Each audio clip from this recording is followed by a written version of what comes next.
தூத்துக்குடி மாவட்டத்திலிருந்து வந்திருக்கோம். வல்கனிசிங் சங்கத்திலிருந்து. என் பேர் கண்ணன், தலைவர் இருக்கேன்.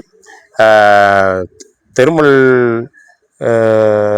பைபாஸ், திருநெல்வேலி பைபாஸ்லேருந்து ஆர்பார் வரைக்கும் குட்டி யானைகளை விட்டு சர்வீஸ் ரோடு விட்டு வேலை பார்க்குற விஷயமா ஆர்டிஓ சந்திக்க வந்திருந்தோம். அவங்களோட மனுவும் கொடுத்துருக்கோம். பரிசீலனை பண்ணதான் சொல்லியிருக்காங்க. அது எங்களுக்கு நல்லபடியாக பரிசீலனை பண்ணி எங்களுக்கு ஒரு நல்ல வாய்ப்புகள் கொடுக்கும்படி அவர்கிட்ட கேட்டிருக்கோம். அவங்களும் பார்த்து சொல்லலாம் இருக்காங்க. நாளைக்கு அவங்களுக்கு மீட்டிங் இருக்குது. மீட்டிங் முடிஞ்சதுக்கப்புறம் எங்களுக்கு எல்லா தகவலும் சொல்லணும்னு சொல்லியிருக்காங்க. அதான் விஷயமா தான் நாங்கள் வந்திருக்கோம். ஆர்டிஓ பார்த்தாச்சு.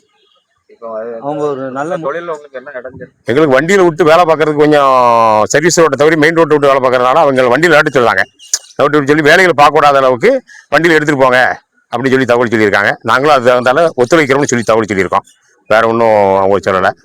அதனால சர்வீஸ் ரோடு விட்டு வேலை பார்க்க சொல்லி இப்போ தற்சமயத்து சொல்லிட்டாங்க. அப்படி சொல்லியிருக்காங்க. நாங்கள் சர்வீஸ் ரோடு வேலை பார்க்கறதுக்கு எல்லாத்தையும் சொல்லிடுவோம் எங்கள் சங்கத்திலேருந்து. ஆமாம், போக்குவரத்துக்கும் பொதுமக்களுக்கும் எந்த விதமான இடையூறு இல்லாத அளவுக்கு வேலை பார்க்க சொல்லிட்டாங்க. ஆனால் அதை இப்போ தற்சமயத்து பார்த்துருவோம். நாங்கள் கலெக்டர் பெட்டி கொடுக்க வேண்டியிருக்கு, கொடுத்து எஸ்பி கொடுக்க வேண்டியிருக்கு. கொடுத்ததுக்கப்புறம் பார்த்துருவோம். கண்ணன்.